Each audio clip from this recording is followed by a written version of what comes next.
देश में बढ़ रही साइबर ठगी के मामले जहां चिंता बढ़ा रहे हैं, वहीं भोपाल में जिस तरह से 2-4 दिनों में ही 2 लोगों को इस लाइव ठगी से बचाया गया, वो भी सराहनीय है। हालांकि ये इतना आसान नहीं था, मगर भोपाल पुलिस ने साइबर अरेस्ट के दौरान फ़ोन से जुड़े लोगों को घर जाकर इस ठगी को नाकाम किया और उनको समझाइश दी कि देश दुनिया की कोई भी पुलिस कभी किसी को इस तरीके से गिरफ्तार नहीं करती।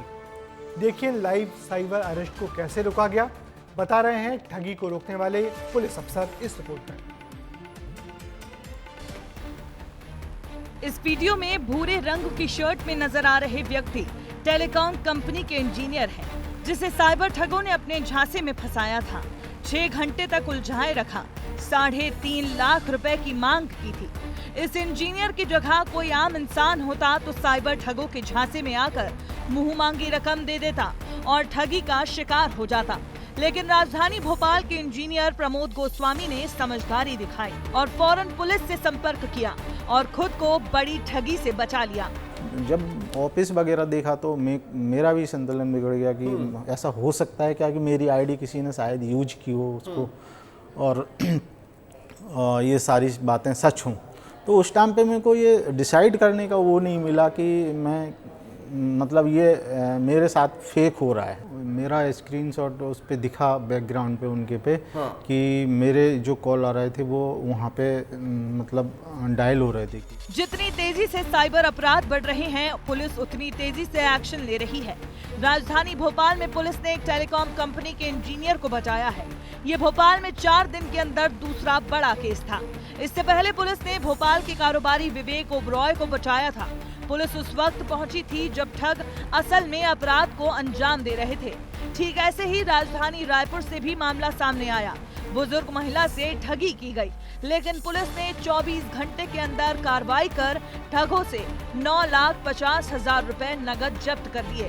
स्टेट गैंग होता है। इस गैंग में एक स्टेट में व्यक्ति बैठता है, वो कॉल करता है, दूसरे स्टेट में खातों में ट्रांसफ़र होता है और तीसरे चौथे स्टेट में पैसा विड्रॉ होता है। तो विड्रॉ कैश में एटीएम से विड्रॉ एक तरह की मोडस ऑपरेंडी कार्य प्रणाली इस तरह की, तो हम लोग ये पहले से लोगों को अवेयर करते रहें। आपके मन में सवाल उठ रहे होंगे कि आखिर ये डिजिटल अरेस्ट होता क्या है, तो इसे ऐसे समझें कि ये ब्लैकमेल करने का एडवांस तरीका है। इसमें ठग ज्यादातर पढ़े लिखे होशियार लोगों को शिकार बनाते हैं, हाउस अरेस्ट कर लेते हैं। एक मैसेज और फोन कॉल के साथ इसकी शुरुआत की जाती है। खुद को पुलिस और इनकम टैक्स डिपार्टमेंट का बताते हैं। आपराधिक एक्टिविटी में शामिल होने का आरोप मढ़ा जाता है और आप पर दबाव बनाया जाता है और जानकारी इकट्ठी की जाती है। लेकिन ठगी से बचना है तो केवल एक ही रास्ता है और वो है आपकी समझदारी।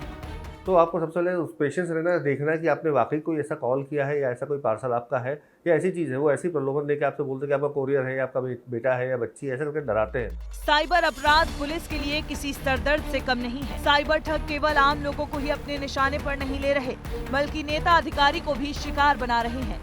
1.5 साल में मध्य प्रदेश के 53 से ज्यादा लोग डिजिटल अरेस्ट किए जा चुके हैं और 17 करोड़ रुपए ऐंठे गए हैं। इन बढ़ते मामलों को देखते हुए केंद्र में मोदी सरकार से लेकर प्रदेश सरकार भी एक्टिव मोड में है और आपको भी एक्टिव होना पड़ेगा, नहीं तो एक फोन कॉल आपसे लाखों रुपए ऐंठ लेगा। ब्यूरो रिपोर्ट, विस्तार न्यूज। ये साइबर ठगी करने वाले अपराधी किसी भी व्यक्ति को लालच देकर और भय दिखाकर ही इस आर्थिक अपराध को अंजाम देते हैं। हैरानी इस बात की है कि ठगी करने वाले अपराधी कई किलोमीटर दूर बैठकर अपनी बातों में ही उलझाकर हमारे आपके पैसे लूट ले जाते हैं। इसलिए सतर्क रहिए और अनजान कॉल को तुरंत नहीं बल्कि थोड़ा सोच समझ कर ही रिसीव करिए, क्योंकि अनजान कॉल से ही लूट की शुरुआत होती है। और यदि अपराध हो जाए तो बिना देर किए हेल्पलाइन नंबर 1930 पर कॉल जरूर करें।